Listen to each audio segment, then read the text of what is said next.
Mafia boss discovers dying female cop on street. What happened next shocked the entire police force. The sound of screeching tires sliced through the night as the black Maserati skidded to a stop beside the bleeding woman. The rain came down in sheets, washing streaks of crimson across the cracked asphalt. The man who stepped out didn't belong to this world of pain and mercy. Alessandro Romano, the most feared mafia boss on the East Coast, known for making men vanish and empires bend. Yet for the first time in years, his pulse skipped when he saw her face. A cop, a dying one, and not just any, Detective Aria Vale, the same officer who had sworn to bring him down. Her hand trembled against the pavement, blood pooling under her wrist. He crouched beside her, disbelief and fury flashing in his eyes. This wasn't supposed to happen. Not to her. Not like this. His men were frozen, watching in confusion as the most ruthless man in the city tore open his own jacket to stop her bleeding. She tried to speak, but her voice cracked, her breath rattled, and her eyes rolled back. That's when the anger hit him. Someone had done this. Someone who would pay. Fire before we go deeper. Tell me in the comments where you're watching from and what time it is in your city right now. Smash that subscribe button and brace yourself. What's coming next will make your heart stop. Fire. The rain grew heavier, but Alessandro didn't move. He pressed his hand hard against the wound, his jaw clenched tight. His driver stammered, asking if they should call an ambulance. Alessandro's eyes snapped up, cold and sharp. No hospitals. No witnesses. He lifted her limp body into his arms, ignoring the blood soaking through his shirt. She was barely breathing, her head falling against his shoulder as he barked for the car. They sped through the city streets, tires cutting through puddles, lights blurring by. In the back seat, Alessandro's heartbeat thundered louder than the engine. Aria's face was pale, lashes heavy with rain and blood. He hated her once, for raiding his clubs, for putting his brother behind bars, but right now, all he could think about was keeping her alive. She murmured something barely audible, a name maybe, or a confession. He couldn't tell. They arrived at a private estate on the outskirts of town, one of his safe houses known only to a few. The guards rushed to open the doors, eyes wide when they saw who he carried. A cop. Their boss bringing in a cop. It didn't make sense. He ordered them out, voice like thunder, and carried her into the house himself. Inside, the marble floor turned red under his boots. He laid her on a leather couch, tearing off her blood-soaked shirt sleeve to find the wound. A gunshot, close range. His hands didn't shake, but something inside him did. He grabbed his phone and barked for a doctor. Not a hospital one, someone who owed him favors. Then he sat there, watching her chest rise and fall weakly, and for a second, he didn't see the badge or the enemy. He saw a woman who refused to die. When a doctor arrived, Alessandro didn't leave the room. He stood like a shadow behind him as the bullet was removed, his eyes never leaving her face. The doctor whispered that she might not make it through the night. That's when Alessandro's voice dropped low, dangerous. She will, or you won't. Hours passed. The rain stopped. The city outside slept while inside that mansion, war brewed silently. Alessandro sat across from her unconscious form, whiskey untouched in his hand. His thoughts raced. Who would shoot her and leave her for dead? Why here, in his territory? If it was a setup, it was smart. Frame him for killing a cop and watch his empire burn. But something about it didn't fit. She wasn't chasing him tonight. She was running from something. Her phone buzzed weakly beside her blood-stained jacket. He picked it up. One message glowed on the screen. They know. Get out. His jaw tightened. They, whoever they were, they'd nearly killed a cop and dropped her in his street like a message. He leaned back, rubbing a hand over his face. He wasn't supposed to care. He didn't save cops. He buried them. But somehow this one was different. Maybe it was the fire he'd seen in her eyes when she'd faced him in interrogation rooms, unafraid. Maybe it was because she looked like someone who'd been betrayed by the same system he'd spent his life hating. By dawn, she stirred. Her breathing was shallow, her lips cracked, eyes flickering open just enough to see him. Her voice came out broken, whispering his name. Not like an enemy, like someone clinging to the last thread of safety. He didn't answer. He just watched as she drifted back into unconsciousness, his chest tightening with something unfamiliar. The doctor returned with updates. She needed rest, antibiotics time. Alessandro nodded, then told him to disappear, to forget he ever saw her. When the door closed, he stood alone again, the weight of her survival pressing on him like an anchor. Outside, one of his lieutenants approached cautiously, asking if he should handle the situation, meaning finish what the bullet started. Alessandro's stare cut sharper than a knife. He told him if anyone touched her, they'd join the bodies at the bottom of the river. The man left pale, realizing this wasn't just business anymore. As the sun crept through the curtains, Alessandro found himself sitting beside her again, studying her face, the faint freckles, the bruise along her jaw, the scar just below her collarbone. All marks of someone who'd seen too much. He wondered how many secrets she carried, how many enemies she'd made, and why fate had dumped her dying body right in front of his car. He reached for a cigarette, then stopped halfway. He didn't want the smoke to choke her. That thought alone startled him. Since when did he care who breathed near him, let alone a cop? But deep down, something shifted. This wasn't chance. Someone wanted her gone, and they wanted him blamed. He could almost feel it, like a trap tightening around both their necks. But if they thought Alessandro Romano would sit back and let someone else write his story, they were dead wrong. He looked down at her one more time, then whispered under his breath that she'd better wake up soon, because the city was about to burn for her. And when it did, everyone, from the police to the Mafia to the streets themselves, would know that the night a dying cop landed in a mobster's arms, nothing in this city would ever be the same again. Aria woke to the faint echo of a heartbeat that wasn't hers. Slow, steady, powerful. Her chest ached, her throat burned, and every breath felt like a war between life and pain. The ceiling above her blurred and refocused as her body struggled to remember how to live. Then came the smell of smoke, not from fire but from a cigar. Expensive, the kind only one man in this cursed city smoked. Her vision cleared just enough to catch the silhouette sitting across the room. Alessandro Romano. Her instincts screamed to reach for a gun, but her hand found nothing but bandages and weakness. Every nerve remembered who he was. The man she'd chased for 3 years, the monster behind every file her department had built.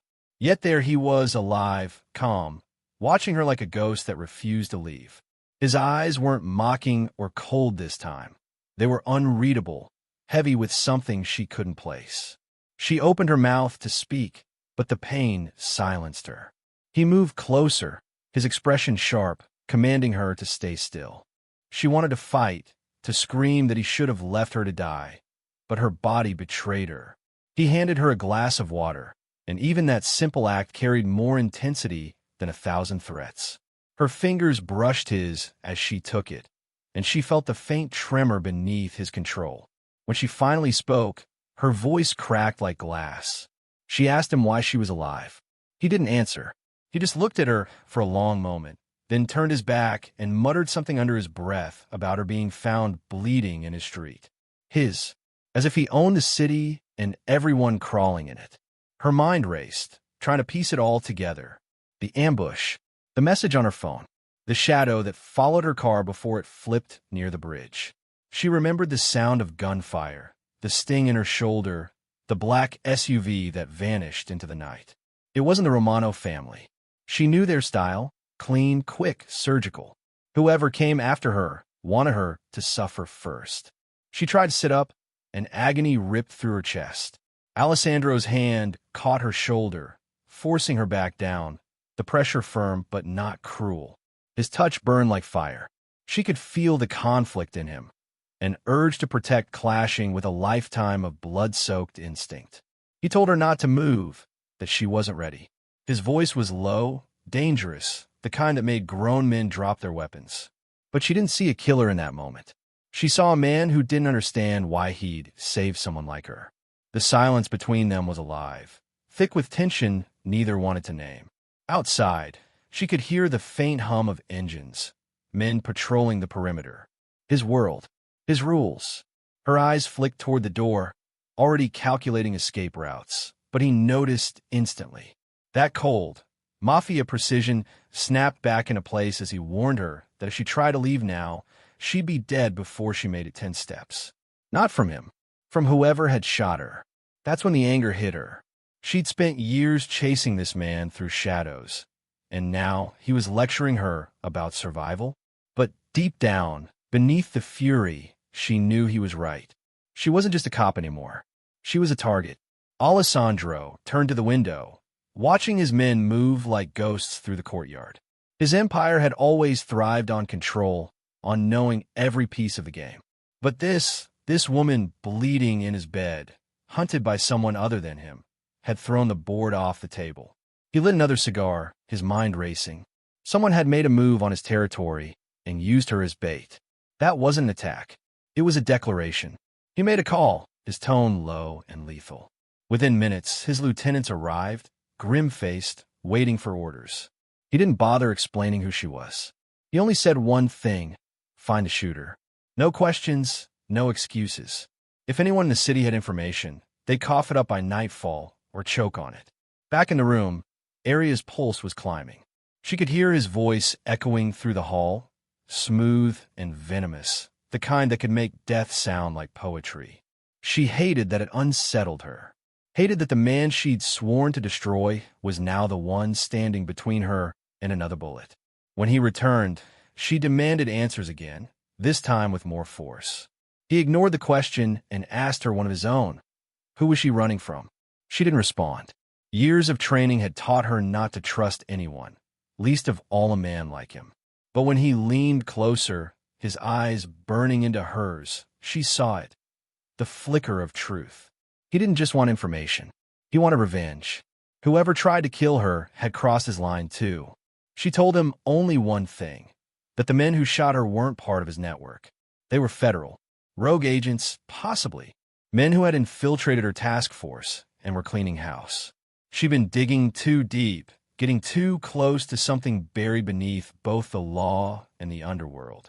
Her voice trembled as she mentioned a name, Cobalt, and his reaction told her everything. He knew it. For the first time, his mask cracked. He clenched his jaw, muttering that Cobalt wasn't just a name. It was a code name. A ghost from the intelligence world, someone who played both sides for profit. A man without loyalty, capable of selling out the police, the Mafia, and even his own blood if it made him richer. Alessandro had thought Cobalt was dead. Apparently, he was wrong. Aria's breathing quickened as she realized the danger. Cobalt wasn't just after her. He was building something bigger, something that could wipe out both the Mafia hierarchy and what was left of the clean police force. She'd stumbled onto evidence linking his network to government funding, offshore accounts, and dirty assassinations masked as operations. And now she was the loose end. The Mafia boss and the cop locked eyes, both realizing the same truth. They were enemies on paper, but the same target in the dark. That night, the mansion became a fortress. Guards doubled. Phones were burned. Information moved through whispers instead of calls. Alessandro stood by the window, watching storm clouds swallow the city skyline. Every raindrop that hit the glass reminded him of the night he found her bleeding out. He'd seen hundreds of bodies before, men dying like dogs in the gutter, but none of them haunted him like that image. Maybe because saving her was the one thing he couldn't explain. Aria couldn't sleep. Every sound made her tense. Every creak in the hallway felt like danger closing in. But despite the chaos, part of her brain wouldn't stop replaying the moment he carried her through the rain. The warmth of his arm, the way he looked at her as if he didn't recognize himself. She hated that. Aria ran through the tunnel like a hunted animal, barefoot, bleeding, gasping for air as the echoes of gunfire above still rattled through her bones. The walls were slick with condensation and oil, the kind of hidden escape built for ghosts, not people. Her heartbeat was chaos in her chest. Every step she took away from that mansion felt like betrayal, like she was leaving him to die. Alessandro, the man she'd sworn to bring down, the man who'd saved her twice now. She didn't understand why it hurt this much to leave him. She reached the steel hatch that opened toward the river and shoved it hard. It didn't budge. Her shoulders screamed from the strain, her body trembling from blood loss. But she kept pushing until it gave way with a groan of rusted metal. Cold air slammed against her skin. The night smelled like rain and smoke. She climbed out, collapsed on the rocky bank, and turned back toward the mansion. In the distance, the hill glowed with flashes of light. Explosions, fire, chaos. She could see shadows moving in the windows. The fight wasn't over. Her instinct screamed to go back, but logic reminded her she was no good to anyone dead. She needed to move, regroup, find a way to get him out alive, if he was still alive. She staggered toward the old bridge nearby, clutching the key he'd given her like a lifeline. It had his initials engraved on it, AR. She didn't know what it opened, but she knew it mattered. Then she heard it, tires screeching, a black SUV tearing down the riverside road, headlights off, engine roaring like a predator. They'd followed her. Her pulse spiked, panic clawing through her veins. She darted toward the bridge, half running, half limping, and ducked behind the concrete barriers. The vehicle stopped. Doors opened. Heavy boots hit the gravel. Voices, low, sharp, professional. Not mobsters. These were military-trained. Cobalt's elite. She recognized the tone, the cadence, the precision. These weren't men chasing a paycheck. They were executing an order. One of them spoke into a radio, saying they'd found her trail. Another cocked his weapon. Aria's body reacted before her mind did. She slid the small handgun Alessandro had shoved into her pocket from the mansion, chamber round, and waited. Her breath slowed, her senses sharpening through the fear. When the first silhouette came around the barrier, she fired. Once. Twice. The man dropped, his partner shouted, and bullets ripped through the air. Sparks flew from the concrete near her head. She ducked low, rolled, fired again, catching another in the leg. Pain seared through her side. A bullet grazed her ribs, and she bit back a scream. Her vision blurred, but she didn't stop. She fired until the gun clicked empty, then dove into the river without hesitation. The icy water swallowed her whole, dragging her under with brutal force. She kicked, fought, surfaced for a gasp of air as bullets tore into the surface around her. She went under again, letting the current carry her away into darkness. When she finally crawled onto the far bank, coughing and shaking, she could still hear faint echoes of pursuit. She forced herself up, stumbled into the treeline, and kept moving until her legs gave out. Her hand gripped the key again, tighter this time. If Alessandro had died, this key was all that remained of his protection. But deep down, something refused to believe he was gone. Men like him didn't die quietly. Back at the mansion, fire and gun smoke painted the night in chaos. Alessandro, blood splattered across his face, moved like a shadow through his ruined home. Every man who'd come for him was either down or running. He'd taken a bullet through the arm, another grazing his neck, but he barely felt it. All he cared about was whether she'd made it out. When the final intruder dropped, he ripped the mask off one of the fallen men and froze. Federal insignia. These weren't Cobalt's regular mercenaries. These were U.S. agents, rogue or otherwise, sent to tie up loose ends. And that meant Aria was right. She wasn't the only one they wanted gone. He called one of his surviving lieutenants, demanding status reports. The man stammered that the house was compromised, half the guards dead. Alessandro barked orders to clean up, burn everything, disappear for 72 hours. He couldn't risk another hit. Then he grabbed his coat, a new clip for his gun, and his car keys. He was going after her himself. Aria woke to a sharp pain in her shoulder. Dawn was breaking, and the sky glowed pale gray through the trees. She was in an abandoned shack by the riverbank. Wrapped in a torn blanket she must have grabbed subconsciously during her escape.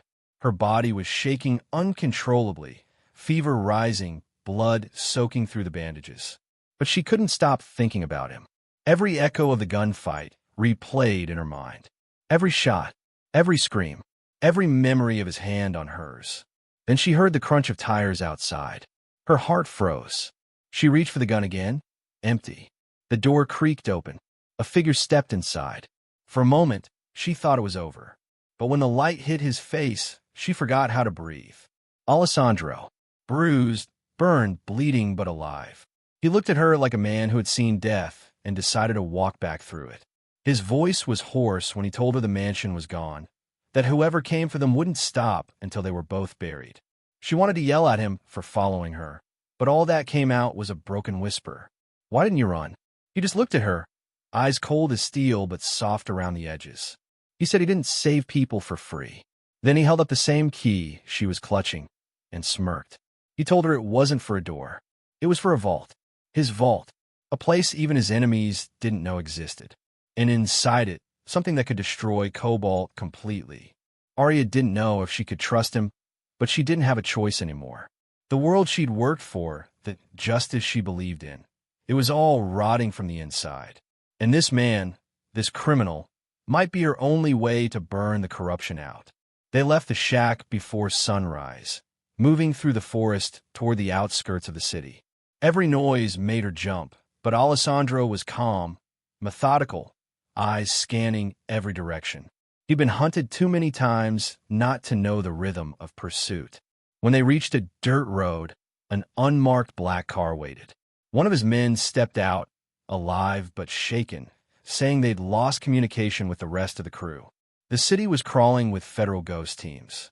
Aria climbed into the car, exhaustion sinking into her bones. Alessandro sat beside her, one hand still gripping his weapon. Neither spoke for a long time.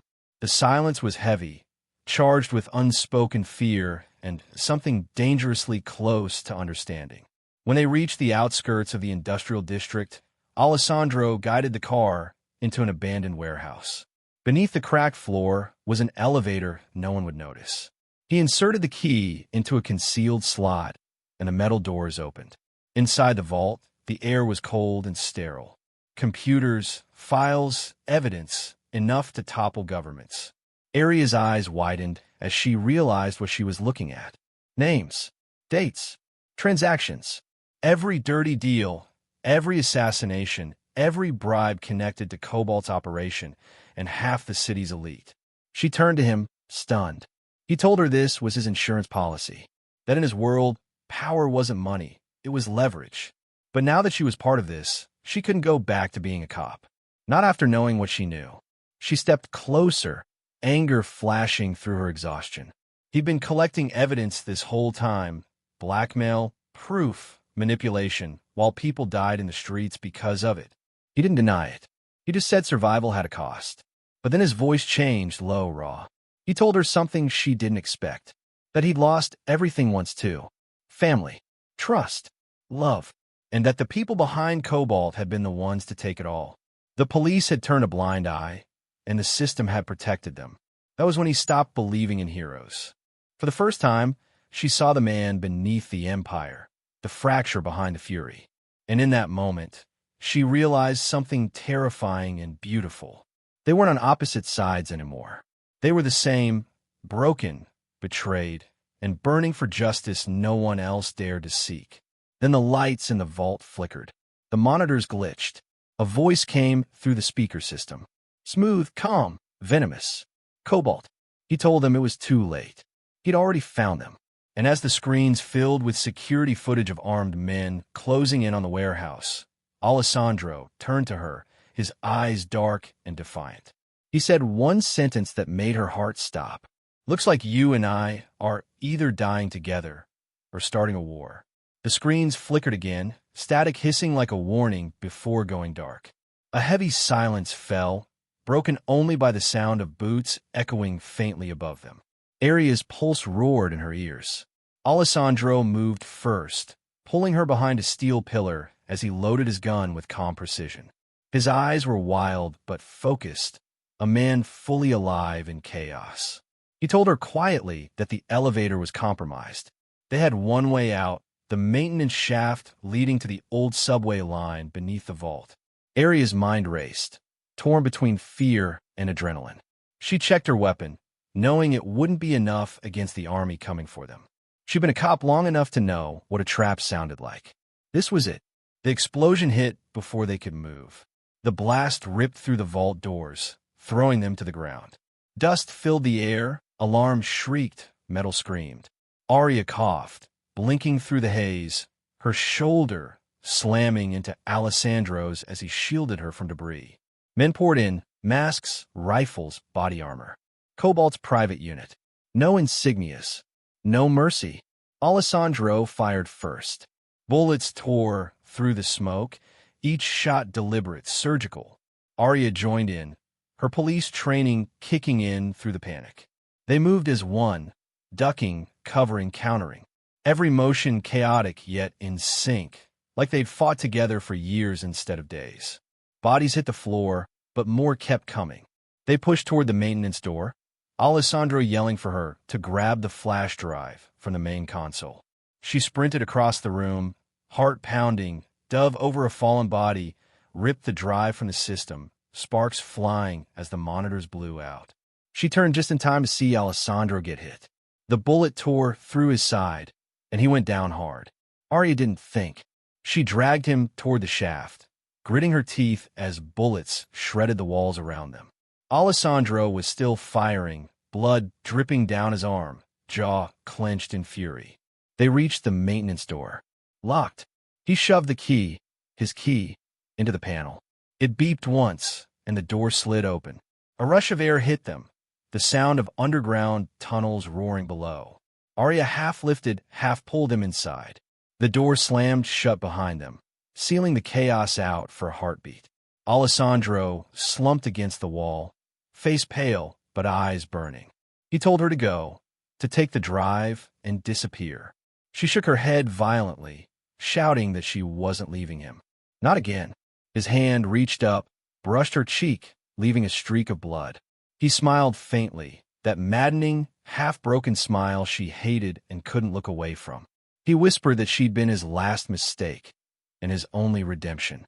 Then the wall behind them exploded. The shock wave threw them apart. She hit the ground, ears ringing, dust choking her lungs. When she looked up, the tunnel was fire and smoke. The attackers had breached the vault wall from above. Shapes moved through the flames, rifles raised. Alessandro was still down, trying to reload. Aria grabbed his arm and fired wildly toward the light. One of the masked men fell, another followed, but there were too many. A grenade landed between them. Aria lunged, grabbing Alessandro, throwing both of them through the narrow opening of a service hatch as the blast tore through the shaft. They fell hard, sliding down a steep chute into freezing water below. The current dragged them fast, spinning them through darkness, debris crashing around them.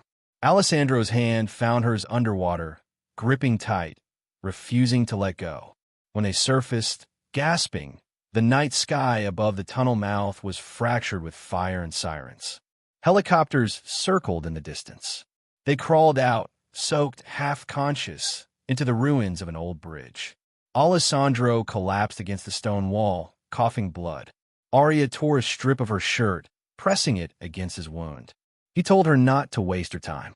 He was already dead. She refused to hear it, hands trembling as she tried to stop the bleeding. She told him he wasn't allowed to die, not after everything. He smiled again, eyes closing. For a moment, she thought he was gone. Then a sound cut through the air, a deep hum, mechanical and growing louder. A drone. She looked up, spotting the flashing red light as it hovered above them. A voice came through the speakers, cold and mocking. Cobalt again. He said it was over, that she'd made the same mistake as him, trusting a man who lived in the dark. Aria stood, fury and heartbreak twisting through her. She aimed the gun, firing at the drone until it crashed into the river. Then she turned back to Alessandro. His eyes were open now, watching her with quiet pride. He said she had the drive. That was all that mattered. That what was on it could burn the whole operation to ash. But she needed to finish it. Without him. She shook her head violently, tears cutting through the dirt on her face. He grabbed her wrist, weak but unrelenting, pulling her closer. He whispered something in her ear, an address, a name, someone she could trust, someone who would help her finish this. Then he let go. Aria pressed her forehead to his chest, sobbing silently as the sirens drew closer. She didn't know if they were cops or killers anymore. The world had blurred into one long nightmare. She stayed there until his breathing stopped, The river beside them flowed quietly, uncaring. When she finally rose, her hands were shaking, but her eyes were steady. She slipped the flash drive in her pocket, kissed his forehead once, and walked away into the dawn. She didn't look back. 2 weeks later, the world woke up to chaos. Leaked documents flooded every news outlet. Corruption, human trafficking, arms deals, blackmail connecting Cobalt's syndicate to politicians, law enforcement, even the Federal Bureau itself. The footage of the raid on Alessandro's mansion was everywhere, dozens of agents killed. The mansion burned to nothing. The media called it the fall of a criminal empire. But the truth was deeper. Aria stood on a rooftop in Rome, wind cutting through her jacket, watching the city glow beneath her. The world thought the Mafia boss was dead, but the fire hadn't gone out. Somewhere out there, new whispers were rising. His men were rebuilding under a new name, a cleaner one, and the one running it was her. She'd taken the drive, the power, the network, and turned it into something else. Justice, in her own twisted version of it. No badge, no laws, no chains, just results.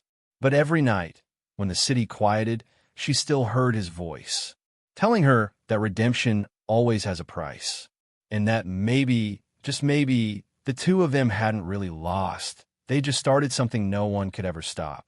Somewhere in the shadows, she could almost feel him watching. The ghost of a man who became her damnation and her salvation. And as the sirens of a new raid echoed in the distance, she smiled faintly. The war wasn't over. It had only changed sides. Justice wasn't clean anymore. It wore scars. It spoke in whispers. It walked in darkness, and sometimes it looked like love. The world learned that power built on fear burns fast. But power built on loyalty, sacrifice, and pain, that never dies. Subscribe if you felt that heat. Drop a comment telling us where you're watching from and what time it is there. Share this fire and stay ready, because the next story will make your heart race faster than ever. Rico's hands trembled as he pressed the blood-soaked towel harder against her chest. The sirens wailed in the distance, but for once, he didn't care who was coming, police or paramedics. He had one focus, keeping her alive. Eva's breathing was ragged, her pulse fading beneath his fingers. She had been his enemy, a cop hunting his empire. But now, watching her fight to live, he realized she had become something else, something he couldn't afford to lose. He barked at his men to get the car ready, refusing to wait another second. When they hesitated, afraid of being caught helping a cop, Rico pulled his gun and fired into the air, screaming that anyone who hesitated again would join the bullet in the sky. They moved. Fast. By the time they reached the private clinic on the outskirts of the city, Eva was unconscious. Rico carried her himself, ignoring the blood that soaked into his clothes. The doctor, a man who owed him more favors than he could count, froze when he saw the badge on Eva's uniform. Rico slammed him against the wall, his voice cold and final. Save her or die trying. Hours passed. Rico sat outside the operating room, blood drying on his hands, head pounding with questions he'd never thought he'd ask. Why had she been out there alone? Why did he even care? When the doctor finally emerged, Rico rose like a storm ready to break. The doctor said she'd live, but warned she needed rest, care, and peace. 3 things Rico's world had never known. He nodded, lighting a cigarette, exhaling smoke and fury as he muttered that she'd get whatever she needed if it meant keeping her alive. When Eva woke up, she panicked, hands reaching for her gun that wasn't there. Rico was already beside her, calm but unreadable. She tried to shout, but pain silenced her. He leaned closer, his tone low and dangerous, telling her to relax or he'd tie her down again. Her eyes burned with defiance, even through the pain, asking why he hadn't finished what fate started. Rico only smirked, saying he didn't save people, especially cops. But something about her made him break his own rules. He left her food, medicine, and silence, saying she could leave when she could walk. But she didn't. Days turned into weeks. Her body healed faster than her trust. She watched him move through his world of chaos with strange precision, ordering shipments, settling debts, punishing traitors. Yet, Whenever his men brought in someone bleeding or broken, she saw something she never expected from a man like him. He turned away, almost disgusted by the violence he commanded. She began to understand that he wasn't born cruel. He was made that way, and that realization tore at her. One night, she caught him alone, staring at his reflection in the glass, whispering something she could barely hear, how every bullet he'd fired still echoed in his head. That night, she told him something she hadn't told anyone, that she hadn't been chasing him for fame or promotion. She had been chasing the people above him, the corrupt officers who used his empire to launder their own sins. Rico froze. His entire chest tightened as he realized what that meant. His enemies were not just on the streets, but in uniform. The next morning, 2 cars followed them. Bullets shattered the windows. Rico pushed Eva down, returning fire with brutal precision. They barely escaped alive. In that moment, everything changed. They were no longer hunter and hunted. They were both targets. Rico's fury burned hotter than ever. He gathered his men, ready to wipe out every traitor, police, or criminal who had tried to kill them. Eva begged him to wait, to think. But Rico didn't deal in patience. He stormed the warehouse where the ambush had been planned, dragging one of the corrupt officers out by the collar. The man begged, offering money, names, anything. Rico didn't blink. He handed the gun to Eva. She hesitated, hands shaking. He told her to pull the trigger if she wanted justice. Her eyes filled with tears. She dropped the gun, saying she wanted truth, not blood. Rico looked at her, jaw tight, then turned the gun on the man himself. One shot, one end. That was the moment Eva broke. She screamed at him, saying he'd never change, that no one could love a man who solved everything with violence. Rico's face didn't move, but his eyes told the story. He walked out, leaving her trembling in the shadows. For days, neither spoke. Rico drowned himself in work, violence, and silence. But when he heard she'd been taken, kidnapped by the same corrupt task force trying to erase evidence, something inside him snapped. He tore through every safe house, every informant, every dirty officer until he found her locked in a shipping container by the docks. She was barely conscious, bruised, and bleeding. Rico carried her out like she weighed nothing. When the task force arrived, led by the same police captain who'd ordered her disappearance, Rico didn't run. He stood there, Eva in his arms, as the captain shouted for his arrest. Rico told him to pull the trigger if he had the guts. The captain hesitated just long enough for Eva to whisper something to Rico. She told him to drop the gun, that she had recorded everything. The corruption, the orders, the proof. She pressed the small device into his hand before passing out again. Rico stared at it like it was a bomb. Then he smiled, a cold, dangerous smile. The next day, the recordings hit every major news outlet. The city erupted. Arrests swept through the department. The captain was stripped of his badge and thrown into the same prison he had filled with innocent names.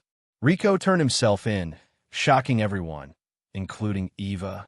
He told the court everything, from his empire to his enemies, and in exchange he wanted only one thing, that Eva be left alone. The judge called it insanity, the media called it love, and Eva called it redemption. Months later, she visited him behind glass. He looked older, calmer, free in a way he'd never been outside those walls. She told him the department had rebuilt under new leadership and that she'd quit to start a clinic for survivors of violence, something inspired by the man she was supposed to hate. Rico smiled for the first time in years, saying she'd saved him long before he ever saved her. And as the guards led him away, Eva pressed her hand against the glass, whispering that some chains are worth carrying when they lead to freedom. In the end, love didn't save them in the way movies promise. It redeemed them in the way pain demands. She gave him peace. He gave her courage. Together, they broke the cycle of hate that had defined their worlds. Some enemies are destined to become each other's salvation. Sometimes the line between sinner and savior isn't drawn in blood, it's drawn in choice. Redemption doesn't erase the past. It redefines what you do with it. What did you think of this story's ending? Drop your thoughts below, subscribe for more fire stories, share this with friends, and stay tuned for the next hit.